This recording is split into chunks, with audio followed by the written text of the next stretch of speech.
নিয়োগ দুর্নীতি মামলায় তৃণমূল কংগ্রেস কাউন্সিলর বাপ্পাদিত্য দাশগুপ্ত সিবিআইয়ের পর এবার ইডির স্ক্যানারে।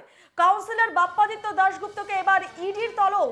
বৃহস্পতিবার সকাল 11টায় ইডি সল্টলেকের সিজিও কমপ্লেক্সে তলব বাপ্পাদিত্য দাশগুপ্তকে। প্রসঙ্গত, গত বছরের নভেম্বর মাসে বাপ্পাদিত্য দাশগুপ্তর বাড়িতে তল্লাশি চালিয়েছিলেন সিবিআই। তারপরও এই বছরের জানুয়ারি মাসে সিবিআইয়ের আধিকারিকরা তাকে নিজাম প্যালেসের তলব করেছিলেন। সিবিআইয়ের পর এবার ইডির স্ক্যানারে কাউন্সিলর বাপ্পাদিত্য দাশগুপ্তকে ইডির তলব। সিবিআইয়ের পর এবার ইডির স্ক্যানারে বাপ্পাদিত্য। এ নিয়ে আমরা বিস্তারিত কথা বলবো। ফোন লাইনে রয়েছেন আমাদের প্রতিনিধি দেবরাজ হালদার। দেবরাজ, সিবিআইয়ের পর এবার বাপ্পাদিত্যকে ইডি তলব করেছে। একদমই নিয়োগ দুর্নীতি মামলায় দেখো তৃণমূল কংগ্রেসের কাউন্সিলর এই বাপ্পাদিত্য দাশগুপ্ত সিবিআই এর পর এবার কিন্তু ইডির ডাক পেলেন। এবং কাউন্সিলর বাপ্পাদিত্য দাশগুপ্তকে তুমি জানো, এর আগে কিন্তু তার বাড়িতেও গিয়েছিলেন সিবিআই আধিকারিকরা এবং তারপর তাকে সিবিআই দপ্তরেও তাকে ডাকা হয়। তবে এবারে কিন্তু সিবিআই নয়, এবার কিন্তু ইডি ডাকলেন।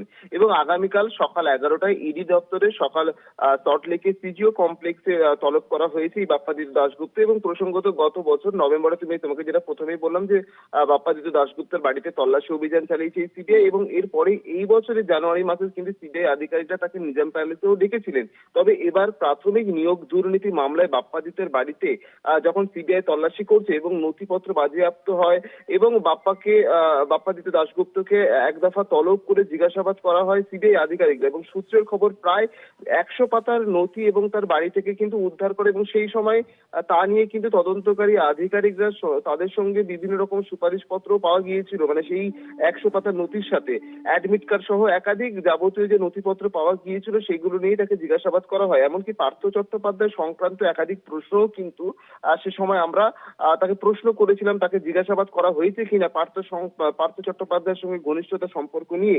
সে সময় কিন্তু মুখ খুলতে চাননি। তবে এই প্রথমবার বাপ্পাদিত্য দাশগুপ্তকে তোমাকে জানাবো যে তাকে তলব করলো ইডি এবং ইডি সূত্রে খবর যে এই মামলায় পার্থ চট্টোপাধ্যায় গ্রেপ্তার এবং সেই মামলাতেই তলব করা হয়েছে পার্থ ঘনিষ্ঠ এই তৃণমূল কাউন্সিলরকে।